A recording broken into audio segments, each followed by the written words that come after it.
Welcome to Alpha Marketing, your go-to resource for unlocking the full potential of your small to medium-sized business. Hosted by Aaron Shishilla, CEO of WolfPack Advising. Now, let's learn how to dominate your market. Hello, everyone, and welcome back to Marketing Alpha. It's been a while, but today's guest is one of the most credentialed people in the pest control industry.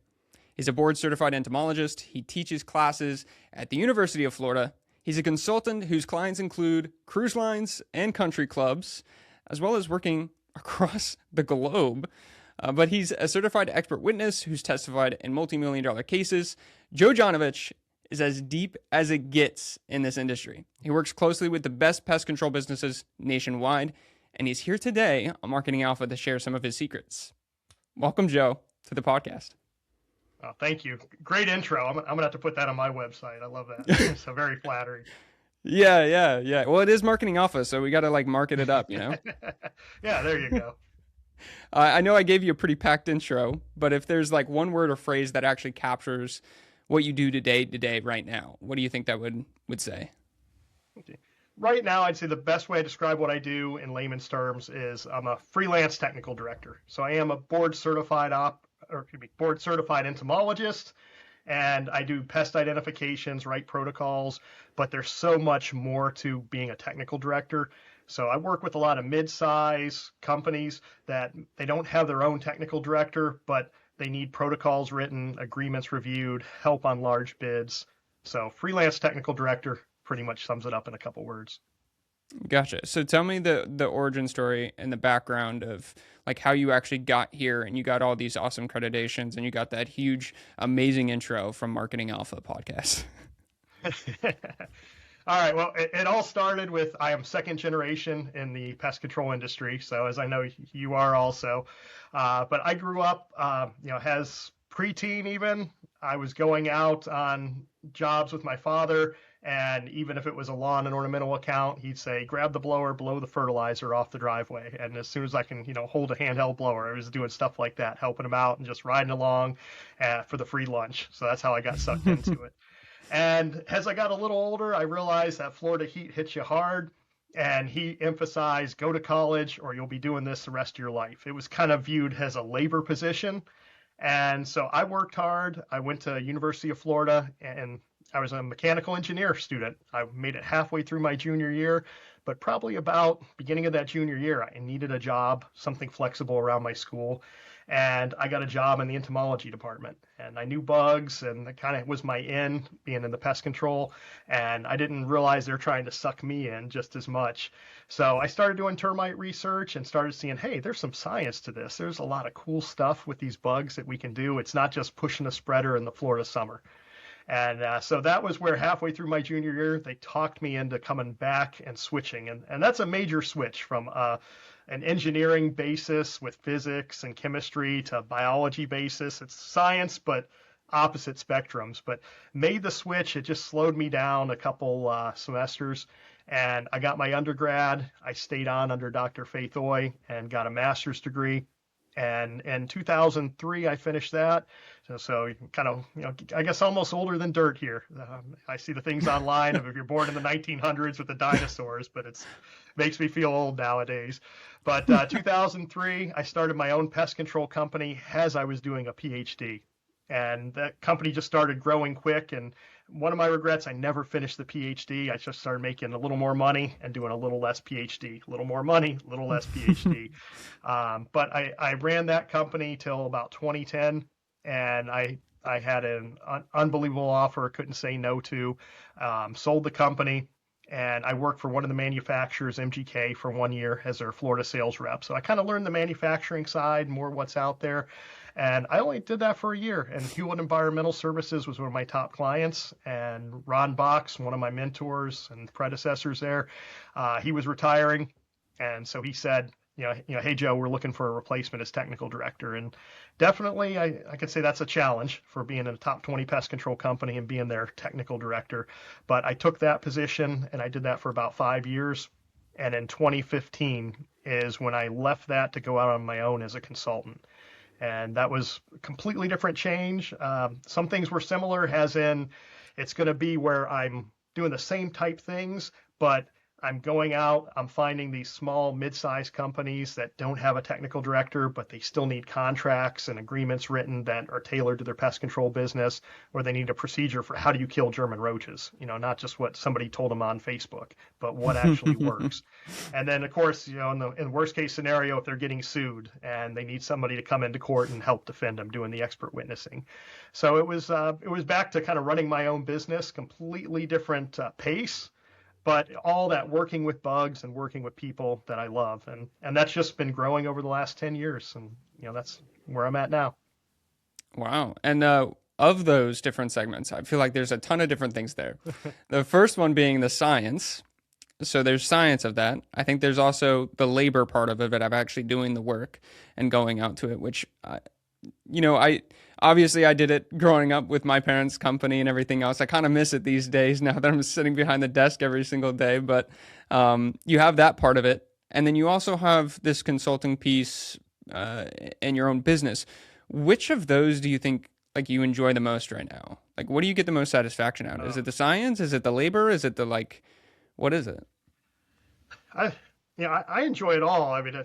I mean, not to be cliche, but it is kind of like that three-legged stool type thing of they help each other. Last week, I spent most of the week in Alabama going in, inspecting houses for termite cases where the pest control operator went in and the house has termites and now they're getting sued. So you're going in, every case is different. And, one of them, turned out not to be too bad, but they said, hey, be ready for it. It's a flooded crawl space, but you got to go in there and see where the termites are coming from. And kind of pride myself on being able to get in further where the state inspectors will say, no, we're not going in there, or anybody else. And that ties into that science of why are the termites there? Where did they come from? And even not just the entomology science, but the building construction. And that ties in the engineering background of how are the termites getting in this structure? Do they have ground contact? Do they not have ground contact? So it all ties together. And for what I enjoy the most, I'll say it does change. Probably the things I'm not doing as often. If I haven't gone in a dirty crawl space in a long time, it does make me smile to go in there and do that type work. I enjoy going to the meetings and learning new science and what's out there too. So, and of course, working with the people too, doing the training classes. Yeah. Yeah. I can say for myself, I probably don't miss going into crawl spaces. So you can have that. Yeah, a couple a year, I'm okay with that. It's a lot of fun. But you come back with some pictures and you show people hey, you remember how we kept saying in training, this is how you need to do your treatment? And you come back with some stories and some pictures, and this is why we told you that. And so that's where I mentioned that three-legged stool. It all ties in together. A lot of people learn really well from other people's mistakes. So when they see, wow, this is real, we can get sued if we don't do this right. So it all ties in together really well. It sounds like you were pretty much born for this job. I mean, you were born into this thing, and you have the three legs. You have the labor background, you have the science background, and now you have the whole piece with the business background and consulting with so many businesses. I feel like you're absolutely born for this. Oh, thank you. I love the training and education. That ties in kind of with that business side on that third leg, and just seeing people who want to learn. In Florida in particular, we've got about 40,000 technicians, and we probably see coming to training programs, whether mine or University of Florida or other ones, only a few hundred of them per year to maybe a few thousand.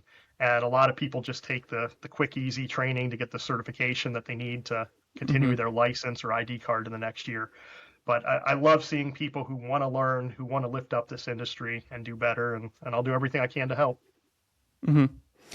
So let's continue on a little bit and get into specifically Florida.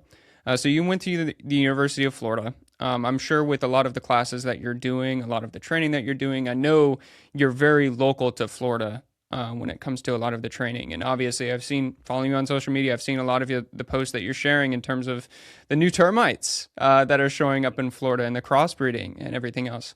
It seems that Florida is genuinely one of the hardest pest control environments. What do you think makes it part of that hardest pest control environment? What do you think in terms of the pest control industry, how it affects versus some of the other states? And we'll get into a little bit later of the marketing side of that, but how that actually changes the business side of everything too. So can you give me some insight into Florida specific for you? Yes, and I'm based out of West Palm Beach, so on the northern end of South Florida. My work, as we mentioned, does stretch around the country, even into other countries. Mostly, I spend my time in the southeastern United States. So Formosan Central Territory for that. Bed bugs, German roaches can be anywhere in the country.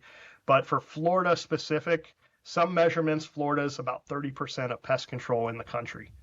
And you think about those 40,000 technicians we have here. Some states have 300. So Wow. there's so much pest control concentrated here. Now, some people want to avoid Florida. They say, oh, there's too much competition. If it's 6,000 companies and 40,000 technicians, they want to go somewhere rural, in the central country, but then you don't have many customers either. So what keeps Florida towards the top of that list is we're right on the edge of that subtropical line, that I-4 corridor between Tampa and Orlando. Below that, you get to that true subtropical climate where it's rarely going below freezing. So a lot of bugs and other pests can overwinter. Drywood termites, for example. The Formosan termites are a little more temperate. They're actually, that's where we get those up into Alabama, New Orleans. I've been doing more work up in Charleston, South Carolina. There's been some reports in Virginia, but they're staying fairly coastal when they get to those northern states. But if you think of Florida, it's 100% coastal. No matter where you're at, you're no more than a couple hundred miles inland. And what about those new like crossbreeding termites? What are those? Yeah, how are the those hybrid. Yeah, the hybrid stuff. How are those any different? How are those changing? Okay, and the hybrid that's in the news right now, that is a cross between the Formosan termite that I mentioned was it more of a temperate species of the Coptotermes, and then there's their very close cousin is going to be the Asian termite. And the Asian is a little more tropical. If you look at some of the distribution maps from the University of Florida, it's just the coastal areas in South Florida, a little bit up into the Tampa side, but they're going to be more tropical. The theory is as they interbreed, it might make them stronger. A lot of times where you get that interbreeding with the genetic information, it's a little bit stronger. Maybe we'll get an Asian termite that can even go further north. So far it looks like they do feed about the same. And both Asian and Formosan termites are both extremely aggressive. I'm not too concerned personally about the hybrid itself. It makes great news articles and headlines.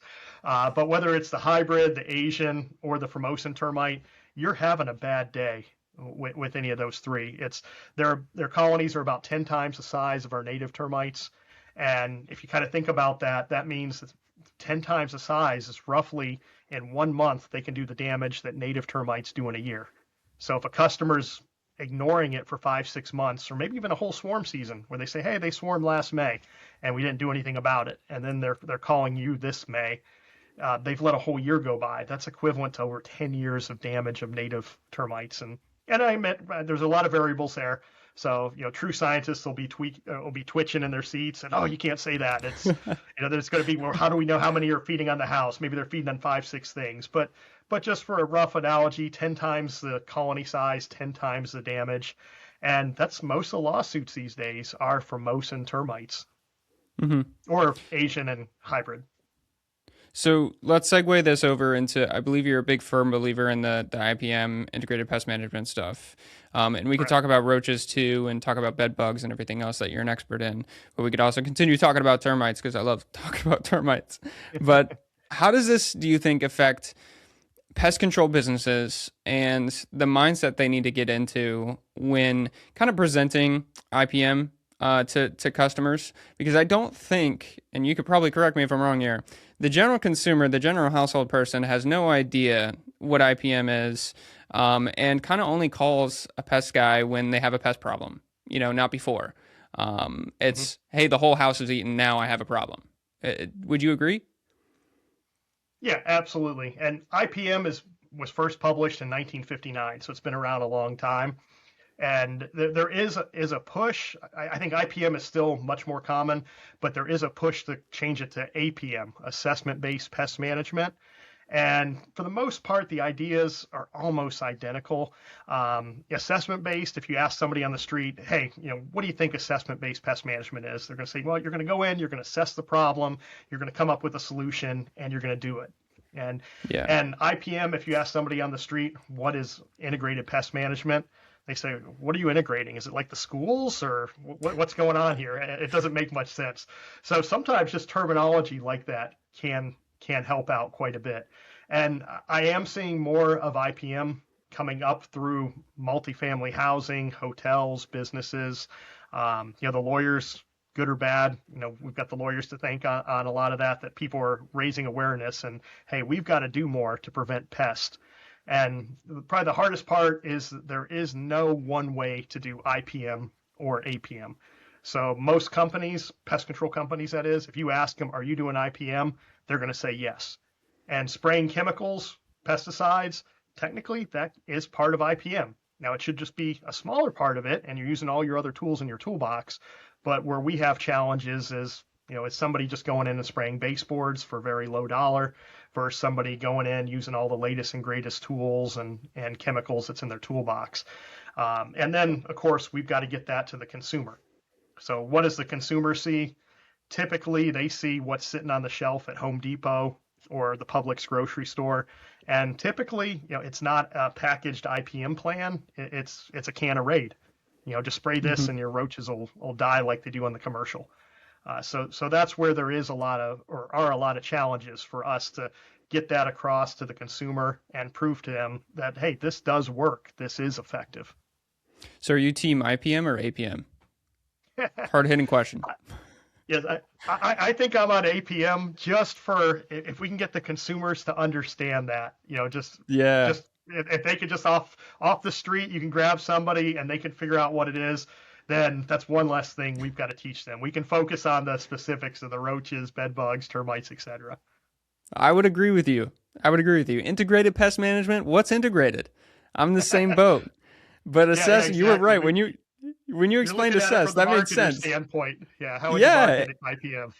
Yeah. How do you, my question goes to, well, no consumer knows what IPM is. And so as a pest control company, if I'm going to put, I do a lot of integrated pest management that, when you're in the industry, that sounds super great, right? You sound awesome. You sound like the pest control company that in the area that every homeowner, whoever should use. But the general consumer, I think, doesn't have the education to understand what that inherently means. But when you talk about APM instead, and you can define it in that way online, I think that makes a lot more sense. And I think it's going to hopefully grab consumers a little bit more to where they can kind of like retain that information, remember it. And, everything from me when I'm looking at this stuff is like, what are consumers searching for? And at what point are they searching for things? So is there a point that we get consumers searching for instead of like termite control or termite treatment or tent my house to something like APM, right? Which I think is a huge long shot, but it's possible. Absolutely.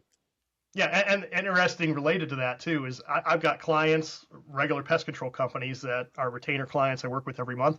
They're changing their company name from whatever it is, XYZ Pest Control, XYZ Pest Management, they're changing back to XYZ Pest Control. And that amazes me because over decades, we always wanted to think we're at the cutting edge, and the names went from pest control to environmental services and pest management and big fancy names that what do they really mean? But then now in the world of Google, what are customers actually searching for? They're searching for exterminator and pest control. So it's interesting to see companies actually change their name to go after the consumer. What kind of compounding on that, Joe, is what I find even crazier is the search terms on like what's dominating varies by the region. as well. So like for some areas it might be termite control, some areas might be termite exterminator, some areas it might be, termite treatments, whatever it is. It totally varies based on the local market conditions, which is kind of interesting as well. I mean, you might have some search volume or people, knowing it as termite control, termite treatment at my house or whatever within other markets or whatever, but maybe that primary one is termite control that they're searching for or looking up. Let's segue into this. When you're consulting with pest control companies and you're talking about like APMs, or you're talking about building them like a plan, and a lot of the documentation for how they should be doing something as a technical director, how do you think that conveys over to like, hey, this is how you should be doing the work, this is how you should have your documentation? How does that convey over to this is how you're going to present it to the consumer? Or maybe like your website contains this information, I would suggest changing it to have, this terminology or anything else. Do you give those types of suggestions? Yes, yeah, absolutely. And yeah, and like what your website says, is it right or wrong? That's where I do see the websites are often run by the marketers, and the entomologists have very little say. So I do have several clients that on a regular basis they've learned, they say, hey Joe, here's a new batch of articles to go up. And it's interesting, and you see a lot with the chat GPT on what is out there and what they're saying, and maybe they did just use AI to put it all together. Maybe they did research it a little bit deeper on their own, but it does reflect that kind of AI where it's 80% great and then it's 20% just garbage that is put together. I'm trying to think some of the last ones. I think one of the last ones that I reviewed was with stinging insects, and they had some good stuff. Once again, 80% was great, but then it was really heavy on put up the fake wasp nests, to scare away the paper wasp, and they had a few other just the old wives' tales, or the penny in the gallon Ziploc bag, like you hear more with flies, and just things that when you get garbage all out on the internet, and then you have something like AI that's going to go scrape the internet, it's going to scrape some poo into that collection cup a little bit there too. So yeah, I will see that come up quite a bit, and I'll review that, and we'll help get that information to the customers. There is a big push with online and the websites, even if you're a pest control company selling your service, to educate the general public, not just your customers, but put it on your website, show that you're the expert in your field. And you know what? If you want to take care of stinging insects, these are the steps you need to do. Here's the species that are in your area that you'll commonly encounter. Here's how to tell them apart. Here are the best treatments. And if you don't want to do it yourself, call us. It's kind of just to summarize it. And I'm sure that's probably what you see a lot of pest control companies doing. Yeah.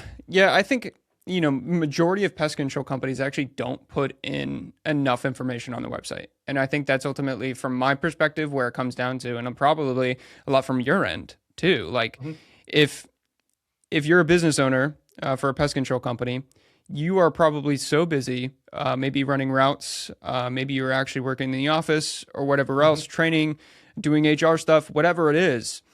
But then you hire a marketing agency, such as WolfPack or anybody else. You hire a marketing agency to help take care of your website. Depending on the marketing agency that you get, I know WolfPack, part of our specialty is going to be pest control businesses. But whatever marketing agency you hire, they're hiring specialists who are content writers, who their passion and their love is going to be content writing. It's going to be writing actual really good content, doing stuff that's SEO optimized, whatever else. It's not pest control. It's not. So when it comes down to the articles themselves, they don't have the expertise that is of the pest control. And one of the interesting things that I'll find, Joe, is when business owners actually sit down and spend the time to either work directly with their marketing agency or just give like a document of like their own expertise about their local market and share that with a marketing agency or put that on their website. The amount of visibility, the amount of rankings, the amount of more like visibility on AI platforms and everything else, because we're tracking all of that, goes through the roof because it is unique expert content. And I'm sure, I think I've seen a lot of your articles too online. I'm sure like a lot of your articles are going to get shared because you were just naturally put as this authoritative person on social media, online for the pest control industry, especially in Florida. And it's not even just me, but if it is something by a live person, that's where Google and their AI versus your AI, they know what's AI and what's not, so they can see a lot of that coming, and it does help everybody boost a little bit higher, and not just a board certified entomologist, but even you hit on a big one there with the company owners of just that information that they've got in their head. And my wife Sarah and I, who works on a lot of the agreements with me for clients, we were discussing that same kind of thing of, some of the struggles we have will be writing agreements or these procedures for companies, and we don't want to just give them a procedure. This is how you treat German roaches, because if we do that, my experience is they're not going to use it because it doesn't match what their company is doing. So that's where typically we have a process. We're going to meet with them. All right, what's working, what's not working. Tell me the good, the bad, the ugly of, say it is German roaches. We use that for example. And I'll tell them some examples of here are your options, what you can do. And if we come up with something that improves their treatment plan, and then the key where we come in is put it in writing. And then we get that in writing, they're going to follow it. They're going to use it because it's their plan for XYZ pest management. And they're going to make sure everybody does it instead of like, well, that's good information Joe wrote, but we're not going to do that here. What does a technician hear? They hear that, hey, that's not really something we have to follow. So on the procedures, that's something we work with them pretty close to get the company procedures that match them. And on the German roach example, I've got clients in the past that are, you could say more old school, and where they're like, well, I don't like those baits. They're messy, and we just want to use sprays. But work with them, go through the options and the science of what's out there, and they're using the non-repellent sprays that are out. And as long as they're putting it out right, according to label, not hurting anybody, contaminating anything, it's very effective, and it's working for them. And then on the opposite spectrum, I've got clients that say, we don't use any sprays indoors. We're 100% bait. And we've worked out bait rotations that if one bait doesn't work, another one will fill in, and it's effective for them. So, there's 100 ways to kill a German roach. So we can get that going. And then back to your original question, how does that go to the next level? Once we have those company procedures tied down, that's where the marketing team on the website, they can take a lot of that and build that into a website. And that's where once you get that framework,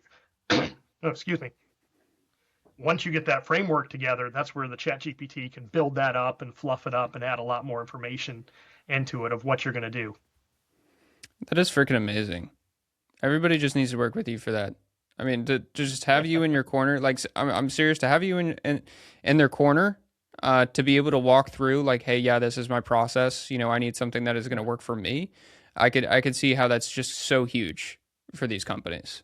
So huge. And you hit it on the head where you said where they're so busy, they're running around, they're trying to grow their business, and and they've got a tech got in a car accident or something else happened here, or it's a busy season and they're one tech short.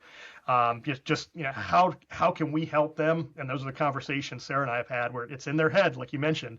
But what can we do to just get the need to know information out of their head, and then we can help them and get it on paper. And that's kind of been our magic spot, that if we can do that, have a Zoom meeting and get some information once or twice a month, and then, all right, we'll take this back and we're going to go write two procedures for you.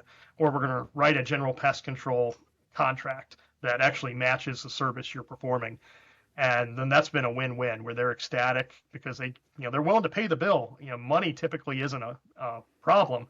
It's the time is what limits these young operators. So what I see is everybody that's listening to this podcast is going to work with you, Joe, and they're going to get those protocols and those protocols and those documentation for everything on how they need to do their treatments or make their adjustments. And then those pest control companies are going to pass it to WolfPack, and then WolfPack is going to be able to write the perfect content for their website. Is that everything that's correct? And then put it on social media too, so then they become social media famous, just like you. Well, and then we can just plan ahead and we can have it all done in advance and just push a button and say go, right? There you go. Yeah. Then we train an AI agent of Joe that goes out. There you go. Yeah, we're going a little bit too far there. Okay, so I know you talked a little bit before we started the recording, and I want to hit on this, which was you named like 3 things that every pest control company like does wrong, or like the top issues. And I think one of them was routing. I think we talked a little bit about pricing or maybe packaging. Could you tell me like those 3 things of what you see like commonality wise, what they're doing wrong and what they should be looking at? Okay. So focusing on growing pest management companies. So typically this is going to be about $500,000 to $2 million company that they're trying to get up to that next level. and they just want to grow. If you're $500,000, you've probably got two routes. Maybe the owner's one of those two technicians out there, and they're trying to grow, figure everything out. And with the business consulting I do, a lot of it is business coaching, and a lot of it even just comes into the basic. We'll start with the budget. And a lot of people haven't done a budget in their life, their personal life, their business, and they're good at killing bugs. They work for a big company, got their license, they went out on their own, and they're doing everything the same. And as you start getting more than yourself in the company, it's harder to grow and manage without a budget. You get zeros at the end of all the numbers, but the swings up and down have zeros on them too. So you got to be careful. So as I start going through working with them on budgets, the three big things that I see that just kill the young companies where they have zero profit. One is poor routing. Two is going to be poor pricing. And the third one is poor spending on marketing. And so I'm not putting a dollar figure on the marketing, but just where, poor spending, they're not wise about the choices. They might have a $3,000 budget and they spend 15 grand a month for somebody to manage their marketing budget. They've got nothing left at that point, and nothing to spend on marketing, nothing for them to even manage. But they promised them, we'll get you $100,000 a month in leads, and that's where it's going to crash and burn. And maybe they signed a 3-year contract. So that's the ugly side on the marketing. Hitting the other ones, pricing. When a company starts out, a lot of times they'll do lower pricing. I'm okay with that. If you've got a plan that, hey, this is what we're going to do. Our industry average in our area is, say, $150 for quarterly pest control. You know what? Let's go in at $119, or let's go in at $99, especially if they got a plan and they know our cost of service is $70. Great. Let's build up our business and we can raise prices later. But have that plan, where a lot of companies, they'll start out, they'll just name a price and they don't know if they're making money or not. And then if you put that with the poor routing, you get somebody who starts a business, let's say they're in Orlando, Florida, and they say, I'm going to start a business. Well, I've got nothing to do now. I've only got 10 customers. You know what? Yes, I'll drive up to Ocala. I'll drive down to Fort Pierce or over to Tampa and Lakeland and even Orlando itself with all the traffic. That's where they're stretched out too thin. And then even as they have those customers, they might not be routed very well. And there is a lot of good software out there, but it goes back to the time. So if you're using PestPack or Field Routes, Gorilla Desk, et cetera, and you're not going in there and routing it the way you should, then you might be going into the same neighborhood on 3 different times. I had one client he was out of Georgia. He had technicians that had commercial accounts, and the deal was you take our accounts, you take all our locations. So they had some that were 6 hours south of the branch. So minimum, we're talking a 12-hour day for a technician to go down to these southern branches, and from north state all the way to south. Well, the kicker they had where finally it bubbled up to the surface was one day in that southern town, one truck is going down the road one way, and then the other truck is going another way, and the technician's jaws just dropped. Why didn't one tech have both of these 2 stops on their schedule?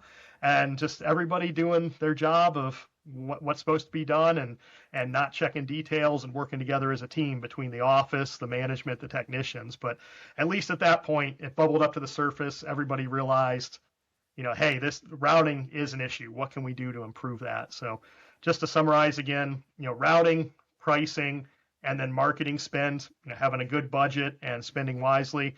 Those 3 things, if you got them in line, typically everything else kind of falls into place. What do you think from a marketing standpoint, like from your end, what do you think works the best? What are your people seeing the most success with? And I'm really interested, if you get your company right and they don't have anything for marketing, what's your first step for your recommendation for them? And that is the $1 million question you see everybody always ask it. What is the perfect marketing solution? And unfortunately, I can't just give just one. I see with my clients so many different approaches.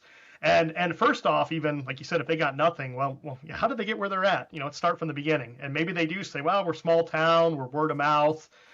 We just grown to where we are. First, there's nothing wrong with that. Let's even look how many customers are you gaining? Assuming they're not flat, maybe they're gaining 5%, but it's all word of mouth. Well, you know what? If that's gotten you to where you're at now and you're $1 million company, first, let's start on that. Let's maximize that. So, there are apps out there. You can do it internally where you maximize these customer referrals, maybe even giving them some kind of bonus. One of the big ones that always got me was somebody would go spend $150 per lead for Google. But then if a customer refers somebody, you give them a $20, gift card.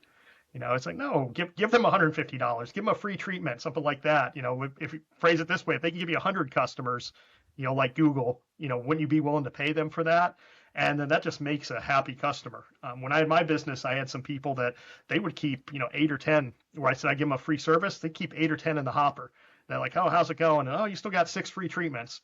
And at that point, I realized that, the one client said, oh, okay, I'm good then for another year. And he was holding back. And I went, well, that's a mistake. Hey, I will cash out. You want a check? You want cash? You want a gift card? Hey, keep these coming. I will pay you for each of these things. So that would be the first thing I would see if they have nothing, is they have something going on. Where'd their existing customer base come from? Let's maximize that. Any company, I'm always going to look at those customer referrals. Technician sales and upsells are a big one. I know some people get a little uneasy with that, where if you push too hard, you put pressure on the technicians, they get stressed out. Some technicians cannot sell. So you want to have something, the ones that can, to benefit that. And maybe they can add an extra $20,000 a year on their pay by upselling clients. Great. As a business owner, you got to decide if you have a technician who cannot sell, are you going to keep that technician? And that's going to be a very personal decision. I've got some clients that say, no, that is part of our culture. You need to sell. And the number might be low. It might be, one customer a week that they've got to sell. But that's our base, 4 or 5 a month. You have to do that or you're not going to be an employee here.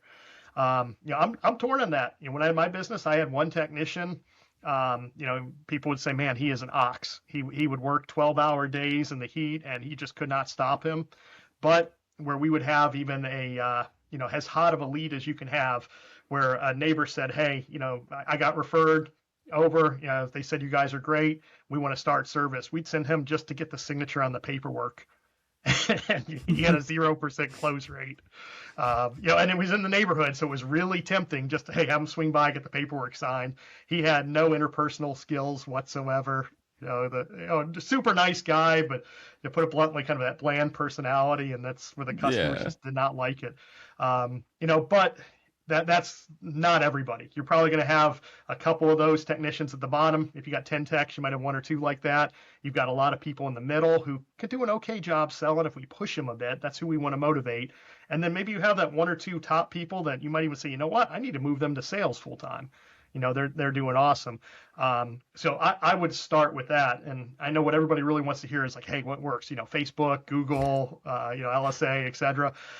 I've got clients that are successful on all of it. And I will say, even myself, I've scratched my head a little bit on it. And I'm sure you probably have too, looking, like you mentioned, at these different markets around the country. And you're just like, wow, this one company is just killing it on Facebook and just dominating. And everybody else is trying in different markets and it's just not working for them. I do like Facebook if it all comes together and it's working for you in your market. That's where I see just insane success at very low cost. Google, just by the way it's set up, is typically that bidding war that's going up. If you're paying for pay-per-click, people are going to bid more than they can afford, inevitably. And you might find that niche and it works for a little while and then it goes up. I'm not a fan of the referral sites. I'm hesitant to say any of them, but like the Angies and the type like that. Hopefully they're not watching, but generally I see more failure on stuff like that. The good organic growth. And we talked about putting good information on your website. I know most web people don't agree with me. I'm curious to hear your opinion too. But even if you are the top ranked organic company for pest control, you're not even on the first page anymore. You've got the map pack and you've got a couple sponsored pages on the first and second page. So for the companies that spend hundreds of thousands of dollars on getting that organic content, are they really getting a return on their money? And that's something that's going to be measured in years. So a young company, usually I'm going to say, hey, that's probably not where you want to spend all your money on that. That's going to be long term. But what is going to build your business this year? And focus on things like that. Yeah, I would totally agree with you there. I would say there's a lot of people that come to WolfPack and they just say, "Oh, I want SEO," and one of our first questions is like, "Okay, why? What did you hear?" Because oftentimes maybe they are limited on their budget. Maybe they're newer. Maybe they're smaller, right? And I definitely don't want to spend all of their money just on SEO because SEO is very labor intensive. The software is very expensive, and so it's just naturally going to be very expensive. And then compounding on that, like you mentioned, Joe, it's just going to take sometimes multiple years before you see the return on investment for it. Yeah, there's some quick gains that you can make, but yeah, you're totally right too. Now, if anybody searches online these days, you have the AI summary, then you have advertisements, then you have local service ads, and then you have the map pack, and then finally you get organics. But even by now, today on Google and the regular organics, like the traditional Google search stuff, they try, and everybody can start paying attention to this. If you actually look at like the top 3 links in the regular organic section, they're all mixed. So they'll throw in like a Yelp or Home Advisor or something like that, and then they'll throw in like 1 or 2 local companies, and then they'll throw in something like the University of Florida or some like really authoritative like long form article, rather than like, oh, these are all the top 5 pest control companies in the area. They really like to give users the choice of like what they want to choose. So I'm right with you there. In terms of the other strategies, like I would agree, like Google Ads definitely can work, but there's a lot of people that don't know when to stop or try to do it on their own. They don't know what they're spending, and then they just end up, spending and overbidding. And Facebook, obviously, when you hire the right digital marketing agency, or if you're a wizard with Facebook ads, can definitely work as well. I want to hear from you on, and this will be one of my last questions for you. I want to know from you, door to door or digital? Pick one. Yeah. Me personally, so my personal opinion, I would rather see digital over door to door. I have a lot of clients that are successful on the door to door. So somebody that is to their company culture, you can't argue with it. I mean, what Aptive Pest Control, where they just sold like 50% stake in the past couple of years, and they're a $500 million company. And I think it was 5 or 8 years that they grew. You can't show a non-door-to-door company that has grown that fast. So depending on how you measure it, the door-to-door growth is insane. I just keep thinking it's a bubble that's got to burst, that these homeowners are going to be fighting. Florida, for example, we got the bill that, you could press criminal charges against somebody. It's not a law, but a bill proposed that if you have a no soliciting sign, they'll go to jail for it. So there's increasing backlash, but I've been expecting that over the past 5 years, and it hasn't happened. So I think at some point that's where just the doors are going to get knocked on so much. There's going to be less and less return, but we haven't seen that yet. If you want purely money, door to door probably is your way to go. But for long-term stable growth, definitely digital, and that's more what I'm for. I want to see you making money not just today, but long-term, and even into retirement and your next generation having a good stable company. Do you think that door to door has gotten such a good, and I understand the many bad parts of it, because obviously I'm biased because we're running a digital marketing agency here too, but I have people come to my door and leaving me stuff, and I may not be home, and that just bothers the crap out of me. When somebody comes up to my door and is ringing the doorbell when I'm not home, I'm just like, get off my property, But so getting outside of that, do you think that people are so successful with door to door and take, for example, Aptive or any of these other companies, because the model is there and they know X in, Y out, this is what you're going to do, and this is going to be your investment. These are the metrics that you're going to hit. Compared to digital, it's a little bit of a black box. You got to hire the right digital marketing agency. You got to be in the right local market. You got to be on the right platform within your local market, because LSAs may not work for you. So then you have to switch over to Google search ads, and even that might not work for you. Maybe it does for 6 months, but then it's priced too high. Would you kind of agree with that? Yeah. And I think in the beginning, the door-to-door can be kind of a black hole too, for a company that just says, we're going to get into door-to-door. If they really don't know what they're doing and just say, I'm going to hire 10 guys, sales positions are the hardest to hire for. I think it's easier to hire a service manager or branch manager than sales position. Can they perform? Or do they go out and they work 1 month and they've sold a Chinese restaurant for $99? That's not going to feed them. It's not going to feed anybody else. I had one client, they asked me to sit in on a termination meeting. They just need a second person. And they had a salesperson that was 3 months and they hadn't sold anything. And that's where I was like, why did this get so far? Why wasn't there coaching and anything else? And probably at the end of the month, it's like, hey, we've really got to look at what's going on here and, or pull the plug in the next 2 weeks. So it's, there is a black hole there. But I do see for the ones that are successful, that's where they'll say, hey, newer or not very good door-to-door people might sell 1 or 2 a day. If they're doing decent, they're selling 3 to 5. Our top performers are selling like 8 to 10 a day. And then you start running the math. And there's typically add-ons, where it's mostly general pests because it's easy to train the salespeople. It's easy to train your technicians. It's easy to scale like Aptiv did. You're not getting into lawn. A lot of them don't even get into termites. But if you're doing that and they see, hey, it's an average $1,000 customer value, and you've got these technicians that are going out, at say 20 days a month, if they're just working a basic Monday through Friday, or not technicians but sales inspectors, and if they can sell 3 a day, now every single one is $3,000 revenue per day, and then that's $15,000 per week, $60,000 per month, and you're seeing that revenue number just skyrocketing.